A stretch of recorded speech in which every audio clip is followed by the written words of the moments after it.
For the third time in his career, Aaron Rodgers is the regular season MVP. Unbelievable. Though he came up just short in the NFC Championship game, Rodgers continues to show his unbelievable playmaking ability and high football acumen. While the NFL world is obviously going to speculate as to what comes next, I sat down with Aaron Rodgers to get his thoughts on the definition of greatness. See what he thinks. Third MVP, unbelievable. Obviously, I think it's a testament to you, your work ethic, your talent, your commitment to your craft. You know, I'm really interested. What does greatness mean to you? Joan, that's a broad question there. I think there's a lot of facets to it. I think so many people define it as, in our sport, Super Bowls won. I think success is an interesting concept as well, because often in society, success is only defined by your wins or your gains, when I think success is being able to go out there and give it your best and realize some days it's going to be amazing and it's going to be, and it might be greatness, and some days it might not be good enough. But I think great competitors can harness the fear of failure and define success maybe a little differently than maybe the media does. I feel like when you're young, you define greatness by your wins. But as you get older, you see it's not really about that. It's more about going out there, giving it your all, and kind of leaving it all on the field for your teammates and everyone seeing you, that you like are around every day, knowing that you did everything humanly possible to be as good as you could be. And that's kind of what like matters in the end. I think you're honest on there. I think it is, because we don't play an individual sport. We are relying on so many different people. It's not just the other 10 guys on our side of the ball. It's the guys that play on defense, the starters, the nickel, the backup safeties, the special teamers, the specialists. It takes a lot of people to be successful. Greatness shouldn't just be about like team greatness. Like, great players have a high level of consistency, I think, and that's what you're talking about. I completely get that. I mean, I feel like when you're young in this league, you learn. I mean, even through osmosis, you pick up some of the traits of the veterans you play with. I know I did the same thing. I look at you and I look at, and I'm like, oh, he kind of copied Brett Favre's mechanics. Did you see that? I mean, is that something you tried to do? Was it something that happens almost subconsciously, or am I just wrong here? Well, Tony, I think it was conscious. You know, you're around one of the greatest throwers of all time, and he's 5 feet away from you the entire day. So I was in his hip pocket. I was listening to the things he would say. I watched him. Tried not to be, you know, an irritant or a pest about it or weird, but I was always watching him. I wanted to hear what he was saying. I wanted to see what he was doing.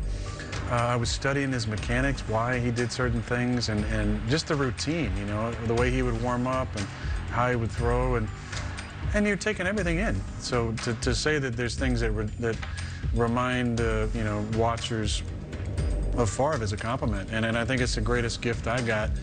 You know, I didn't need him to mentor me, but there wasn't a whole lot of that going on. But the best mentorship was me just watching exactly what he was doing.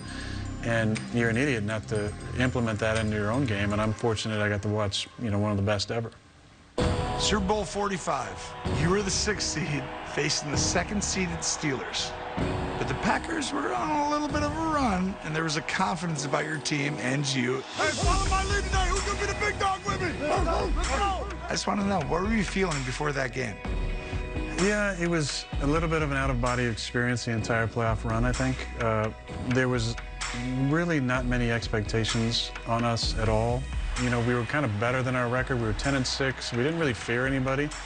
And we just had this weird confidence that kept growing. We had this crazy hunger to win, and at the same time didn't know how good we could be. So we were kind of surprising ourselves. We had such a narrow focus. It was like a, you know, I said it's like an out-of-body experience almost.